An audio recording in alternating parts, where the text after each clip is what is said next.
বুধবার আগরতলাস্থিত নাগেরজোলা bus stand auto চালকদের সঙ্গে বাস চালকদের ঝামেলা বাধে। নাগেরজোলা বাসস্ট্যান্ডে প্রবেশ মুখ দীর্ঘদিন ধরেই জ্যাম সৃষ্টি করে রাখছে বাস চালকরা।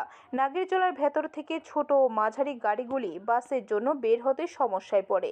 তাদের জন্য সেন্টিগ্রেড থেকে 7 মিনিট বাস দাঁড়ানোর সময় সীমা ধার্য রয়েছে।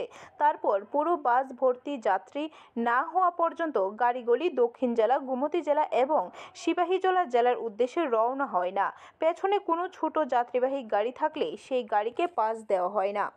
ছোট গাড়ি চালক যদি পাস চাইতে হর্ন দেয় তাহলে গাড়ি থেকে নেমে হুমকি ধমকি দেয় গাড়ি চালক এবং সহচালক। তাই বুধবার ঝামেলার সূত্রপাত ঘটে। প্রতিবাদ জানায় অটো চালকরা। পরে পুলিশ ঘটনাস্থলে আসলে পরিস্থিতি নিয়ন্ত্রণে আসে।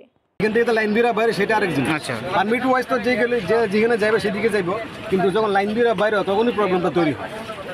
বাসগুলি লাইন করে দাঁড় করে রাখে, তারপর অটোগুলি যেতে পারেন। যেখানে স্টপিং আছে ওই জায়গার মধ্যেও যখন 3 পয়েন্ট বাকি থাকবো তখন বাসগুলি একদম ব্লক করে দিয়ে রাখে, যাতে এই পাশ কোনো দিকে যাইতে না পারে। ক্ষতির সম্মুখীন হইতেছি, স্টার্ট করে দিয়েছি, গ্যাস পড়তেছে, যাইতে পারতেছে না ঠিক টাইমে, সময় নষ্ট হইতেছে। প্যাসেঞ্জার সময় মতো গাড়ি বানা কমিং করতেছে তো। ব্যুরো রিপোর্ট, খবর ত্রিপুরা।